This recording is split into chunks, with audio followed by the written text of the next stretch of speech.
బంగారం ధరలు వరుసగా రెండో రోజు పెరగడంతో కొనుగోలుదారుల్లో ఆందోళన పెరిగింది. గత 2 రోజులుగా తగ్గుతూ ఊరట ఇచ్చిన పసిడి ధరలు మళ్లీ ఎగబాకుతున్నాయి.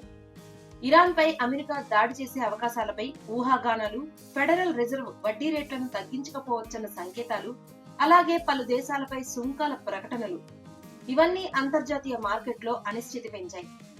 ఫలితంగా ఇన్వెస్టర్లు సేఫ్ హెవెన్ గా బంగారం వైపు మళ్లుతున్నారు. స్పాట్ గోల్డ్ ధర ఔన్సుకు $128 పెరిగి సుమారు $5,106కు పైగా చేరింది. స్పాట్ సిల్వర్ ధర 8.92% పెరిగి ఔన్సుకు $84.59 వద్ద ట్రేడ్ అవుతోంది. అంతర్జాతీయ మార్కెట్లో బలమైన ర్యాలీ కనిపిస్తోంది. ప్రస్తుతం హైదరాబాద్ మార్కెట్లో 24 క్యారెట్ల 10 గ్రాముల బంగారం $157,370గా ఉంది.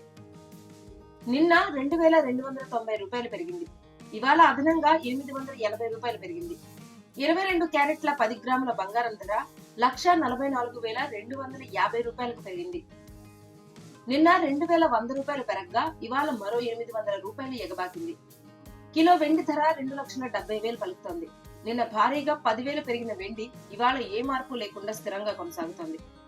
జియోపాలిటికల్ టెన్షన్స్, అమెరికా వడ్డీ రేట్లపై అనిశ్చితి, global trade tensions safe investment గా బంగారంపై డిమాండ్ పెరగడంతో బంగారం ధరలు వరుసగా పెరుగుతుండటంతో పెళ్లిళ్లు, శుభకార్యాల కోసం కొనుగోలు చేయాలనుకునే వారికి ఇది ఆందోళన కలిగించే అంశం. మార్కెట్ ట్రెండ్ ను గమనిస్తూ కొనుగోలు నిర్ణయం తీసుకోవడం మంచిదని నిపుణులు చెబుతున్నారు.